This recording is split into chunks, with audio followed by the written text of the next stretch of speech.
Ipinalampas ni Vice President Sara Duterte ang panawagan ni Lanao del Sur Representative Zia Alonto Adyong na itigil na niya ang umano'y shame campaign at ibalik ang disente, marangal at makataong diskurso sa politika. Ayon kay VP Sara, walang karapatan si Adyong na magsalita tungkol sa dignidad, pagiging disente at pagkakaroon ng magandang asal dahil ayon sa kanya, ang mambabatas ay produkto ng warlordism sa Mindanao. Si Adyong Manggod, produkto manggod na siya sa warlordism nato diri sa Mindanao. So I don't think he is the proper person to talk about decency, dignity, and civility. Kay ang iyahang pagdaog din ha sa Lanao tungod na sa grip sa ilahang dynasty.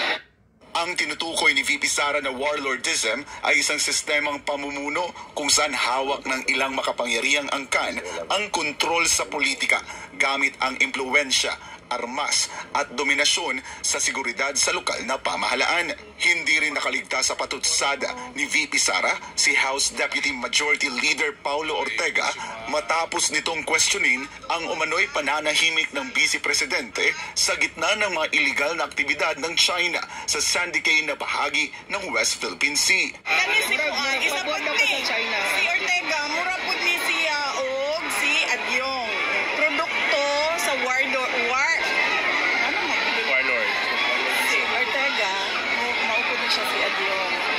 Produkto sa warlordism dinhi sa ato ang nasod. So, angay niya na mo-adapt po deafening silence. Kaya wa siya katungod mo abli sa iyang baka.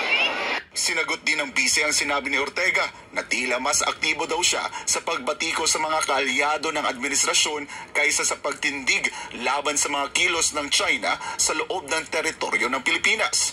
Iginit ng pangalawang Pangulo na malinaw naman ang kanyang paninindigan. So, kay Ortega, hindi ba obvious nga na ako diri sa Pilipinas nagapangampanya para sa mga kandidato para sa ato ang nasod? So, of course, I am pro-Philippines and nothing else. Binigyang din pa ni VP Sara na hindi dapat ibaling ang issue sa China dahil mas mahalagang pag-usapan ang mga napapako umanong pangako ng ilang kandidato, partikular na ang 20 pesos na kada kilo ng bigas. Of course, kung ano atapihon man ako ang China sa ato ang kampanya diri sa Pilipinas. Nga ang problema nato diri ang kawalan ng pagtutupad ng mga pangako, sama na sa 20 ang bugas. Ayaw, don't change the topic, boy. The topic is promises made and broken again and again. Para sa Diyos.